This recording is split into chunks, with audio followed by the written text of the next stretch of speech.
meu povo, aqui é o Zelota com mais um capítulo da nossa saga bizantina.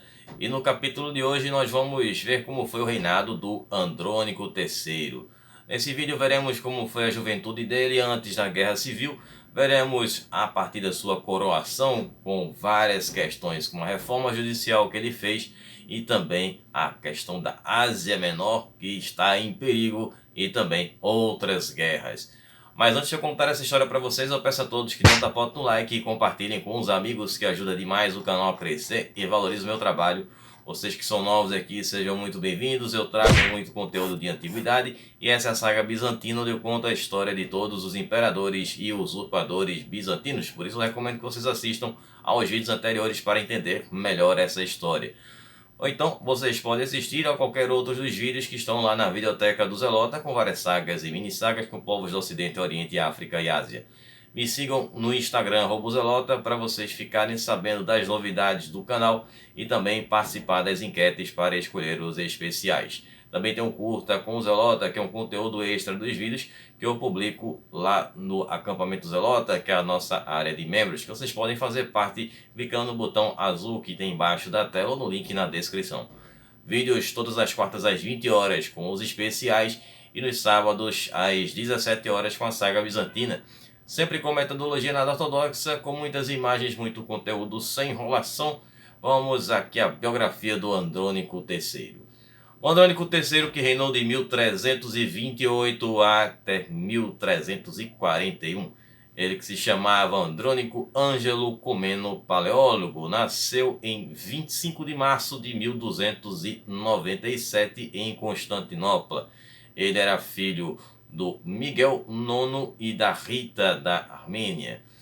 Com a sua juventude do Andrônico, em março de 1318, ele se casou com a sua primeira esposa, que era a Irene de Brunswick. Seu verdadeiro nome de batismo era Adela, mas como casava sempre com um bizantino, tinha que mudar o nome para ficar mais bizantino. Bom, ela era filha de Henrique I de Brunswick, que foi o primeiro conde de Grubenhagen, e ficava lá no Império Sacro Romano Germânico. Era um condado que ficava lá. Bom, por volta de 1321, ela deu à luz a um filho que acabou não vivendo muito tempo, ele faleceu ainda criança. Em 1320 aconteceu aquele incidente com o irmão do Andrônico, que era o Miguel, que consequentemente levou ao falecimento do Miguel IX e os eventos que vimos no vídeo anterior. Por isso que, se você não assistiu o vídeo anterior, corre lá, depois você vem aqui para assistir o resto da história. Bom, há quem diga que foi um incidente mesmo, foi sem querer. Bom, lá eu acho que foi o contrário, mas enfim. Bom, a Irene faleceu em 16 ou 17 de agosto de 1324, sem deixar nenhum outro herdeiro vivo para dar sequência à linhagem do Andrônico III. Bom, aí aconteceu, nessa época, a irmã do Andrônico, era Teodória, tinha se casado com o cambúgaro, o Miguel III Acém, como a gente viu no vídeo passado. E o Andrônico, que estava viúvo, casou-se pela segunda vez em outubro de 1326 com Ana de Saboia. O nome de batismo dela era Joana. E ela era filha de Amadeu V de Saboia, do condado deste mesmo nome, que também fazia parte do Império Sacro Romano Germânico. Em 1327 nasceu a primeira filha do casal, que era Maria, mas depois mudaram o nome dela para Irene. Bom, depois aconteceram aqueles eventos finais lá da Guerra Civil contra o Andrônico II, que levaram o Andrônico III ao trono. Agora vamos ver o reinado do Andrônico III. Bom, ele foi coroado em 24 de maio de 1328 e o Império Bizantino estava em um estado caótico, com problemas na produção agrícola, a moeda desvalorizada, e os estados vassalos da Tessália e do Épiro recuperaram as suas independências. Uma das coisas que o Andrônico fez com relação à política interna foi a reforma judicial. O Andrônico estava ciente dos problemas de corrupção e da fragilidade do sistema judicial, que foi modificado em 1329, quando ele vai fazer essas reformas, pegando como base a reforma que havia sido feita pelo avô dele, Andrônico II, em 1296. Então ele só fez algumas alterações.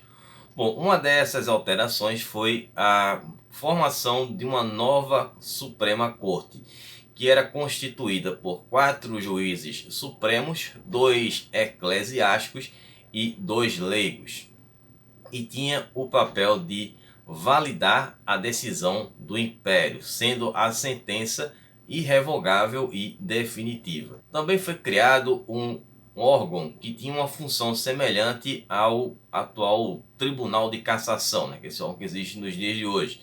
Bom, esse órgão tinha o objetivo de combater os interesses privados de funcionários de alto escalão no Império e também limitar o poder dos aristocratas nos tribunais locais. Bom, a instituição dos juízes supremos, embora ela nem sempre garantisse um julgamento justo, inclusive 3 juízes foram demitidos por corrupção em 1337, ela foi essencial para garantir um sistema jurídico mais flexível e às necessidades locais. Bom, os juízes eles poderiam ir a tribunais locais para fazer julgamentos e a decisão de um juiz valeria por toda a corte. Com o tempo, tribunais regionais foram sendo criados e estabelecidos em Tessalônica, Serres, Moreia e Lemos. Bom, agora chegamos na parte da Ásia Menor, que essa dói o coração. Bom, mas enfim, vamos lá. Bom, um dos motivos das discordâncias do Andrônico II e Andrônico III foram com relação à defesa da Ásia Menor. E aí, enquanto os dois estavam ali discutindo, brigando entre eles, os otomanos foram avançando e conquistaram a Bitínia, restando apenas como resistência bizantina às cidades de Niceia e Nicomédia. Quando ascendeu ao trono, o Andrônico III ele tentou dobrar o tamanho do exército para manter esses últimos territórios bizantinos na Anatólia. Mas era muito tarde. Em 1329, o sultão Arcano I, que era filho do Osman I, que fundou o Império Otomano, sitiou Niceia, que foi ali o último reduto dos bizantinos, depois da queda de Constantinopla em 1204, além do despotato de Épiro. Os dois brigaram ali pelo legado bizantino. Mas enfim, quem teve a supremacia foi o Império de Niceia. E aí o Andrônico III estava muito confiante que ia conseguir quebrar esse cerco. Então ele enviou o seu amigo pessoal, João Cantacuzeno, que o apoiou bastante ali na Guerra Civil, que havia também sido intitulado como Megas Domésticos, que seria o cara responsável por todo o exército bizantino. Então João Cantacuzeno foi com 4.000 homens para Niceia. E o próprio Andrônico III também foi junto nessa campanha.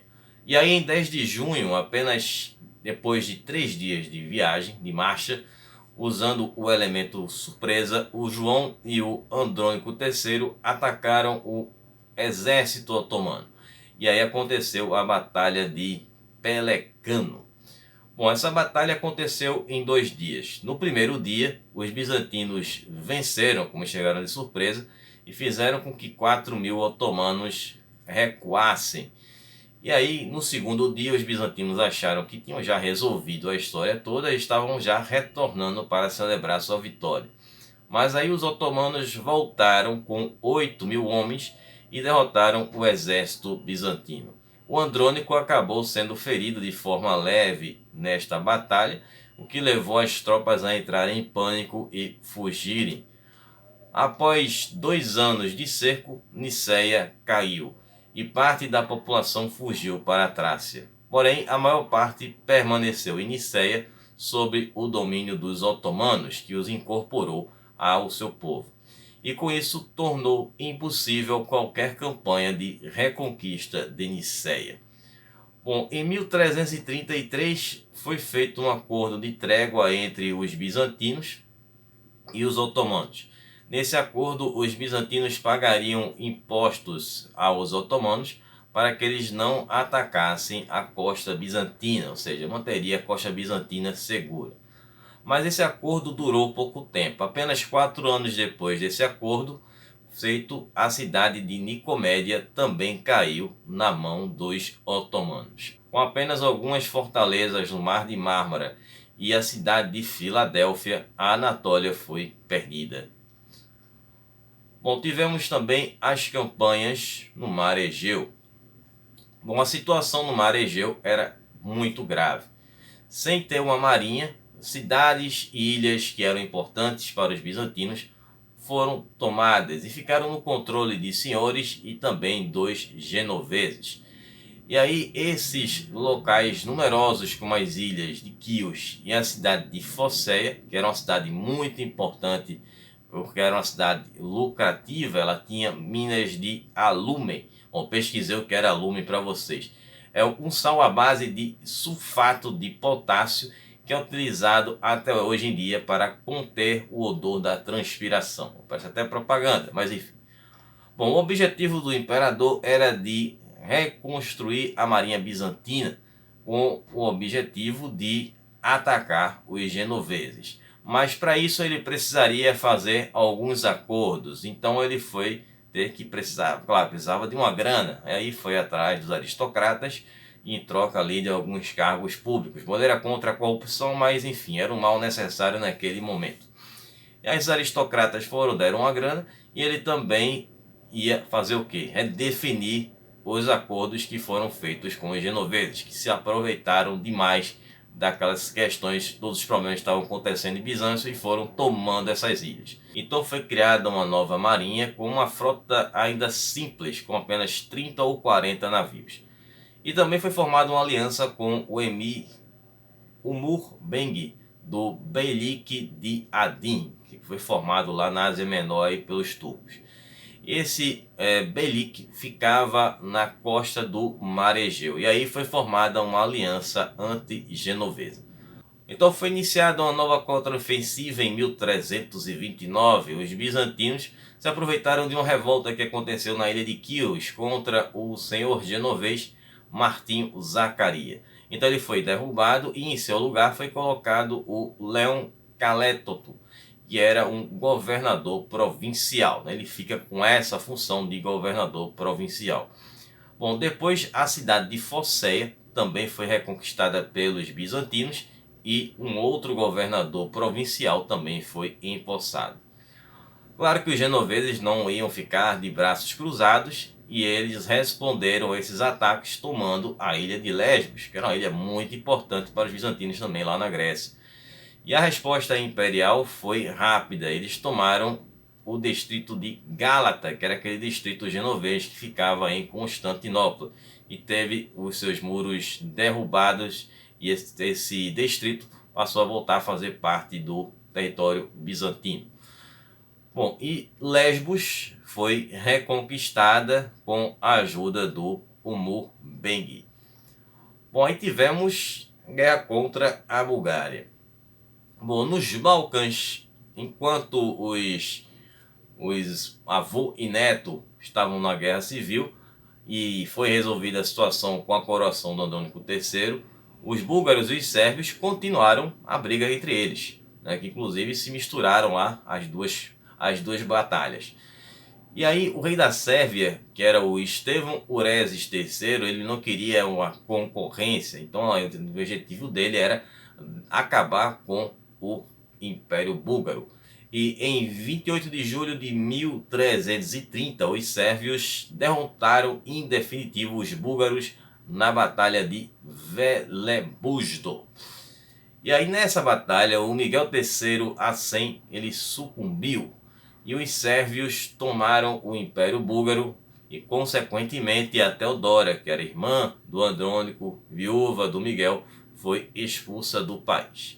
E quem vai ficar no lugar do Miguel Acém III? Bom, o rei da Bulgária, o Estevão Urezes III, trouxe de volta uma irmã dele que havia sido renegada. Ela se chamava Ana Neda e tinha um filho, que era o João Estevão, ficou conhecido como João Estevão da Bulgária, que vai ficar no trono búlgaro, mas claro, como vassalo do reino da Sérvia. E aí, ansioso por vingar a irmã, o Andrônico não reconheceu o novo governo e ocupou boa parte da Trácia e tomou as cidades portuárias de Pomória e de Messêmbria. Bom, só que aí no ano seguinte os próprios búlgaros destronaram o João Estevão depois de 8 meses de reinado e colocaram no trono o João Alexandre da Bulgária, ele que era sobrinho do Miguel III Acém.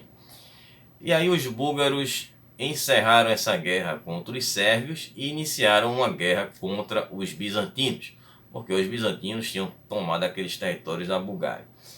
E aí em 18 de julho de 1332 aconteceu a Batalha de Russocastro.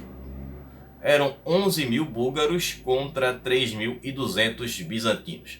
E aí aconteceu, claro, a vitória búlgara.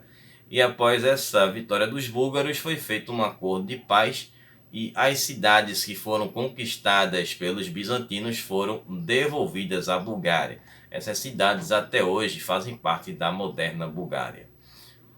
E aí também teve conflito contra a Sérvia.